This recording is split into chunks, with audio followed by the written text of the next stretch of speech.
Okay, these three here, which are in a slightly different colour, and these down here, I've got a little word next to them called sponsored links. A little bit of a giveaway that this is paid search. You've paid to get there. And what happens is that these businesses here, we've got Marks and Spencer's, Interflora, Bunches, Postal Bouquets, Teleflorist, Blooming Delightful, and so on. These have all competed against each other to buy a click. Now, basically, we'll see in a minute that actually you could pay up to £2 to sit in one of these positions here. So every time somebody visits your site, in other words, clicks like this, let's click on this Postal Bouquets, that has debited their account. Google has charged them approximately £2 for our visit. So apologies for that, Postal Bouquets. But now you know where those results are coming from. Okay, let's take you inside the system that actually works this then. And this is called Google AdWords. Okay, this is the keyword tool then. This is a great insight into what's happening at Google and how people are using Google. So what you can do is stick in here a suggested key phrase, so your initial go at it. So I might put in online flowers or flowers by post. I'm going to stick it in here, see how many people are searching for it, and it'll help me perhaps create some new phrases that I wasn't previously aware of. So I'm going to type in here, flowers by post. This is all the suggestions that Google's making. Some of them have quite significant traffic against them, like flowers by post, which has got 22,000 a month, so roughly 250,000 a year, which is excellent. And then some of them are more niche, shall we say.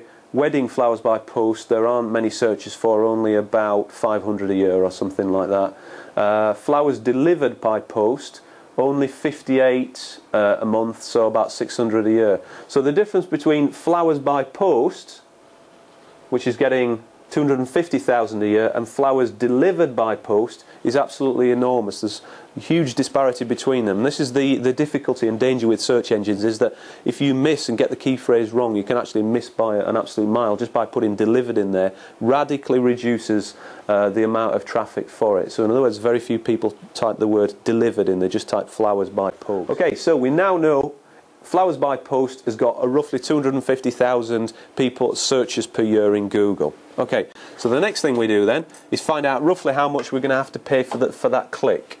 So what we do is, with this one, we now go down to this traffic estimator tool. And what we then do is just give it an estimation of how much we're prepared to pay for a click. I'm just going to put £10 in there just for any figure. And then I'm just going to put, I don't know, £500 a day budget. It doesn't make any difference at this point, really.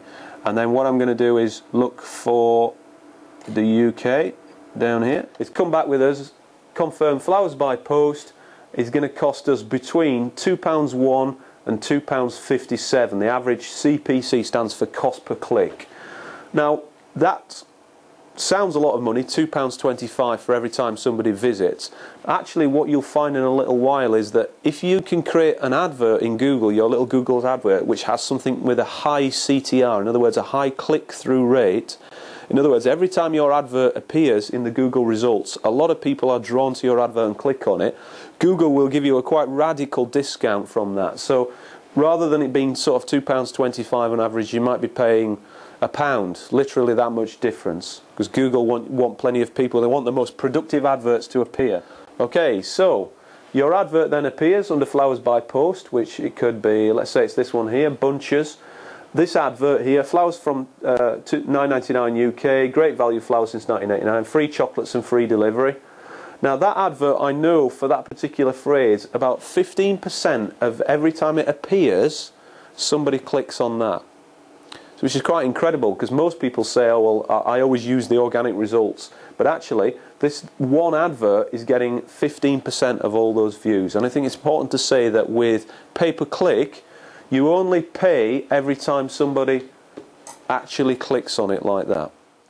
Okay, on to step 3 then. This is step 3, which is estimate your return. So we've now got the amount of traffic there is for a particular key phrase that we want to be found under. We've now got how much it's going to cost per click, with some idea about the discounting system that's in place for if we can make a nice productive advert. What we can do now is make some assumptions and do some really some sort of fag packet beer mat type maths.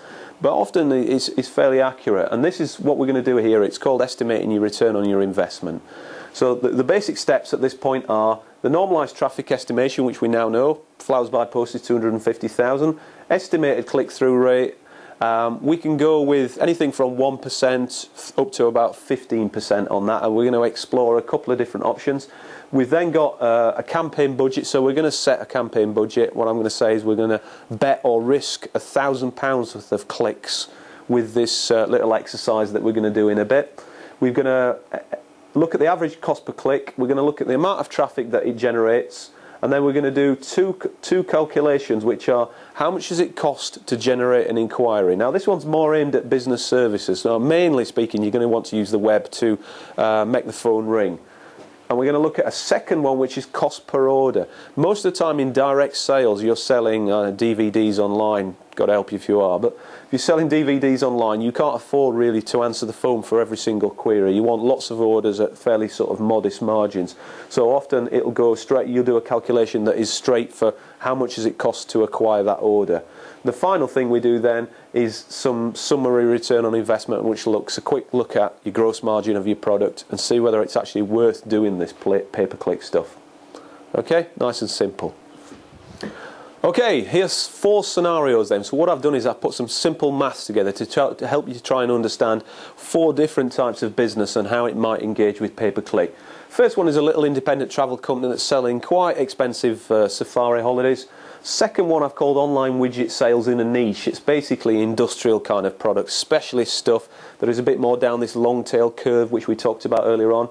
Third one is online sales of mass market things like DVDs. Very difficult to make money on pay-per-click with something like that, but it is possible. And the fourth one are specialist niche business services, really. So we've got a kind of a nice sort of a variance of types of business in there.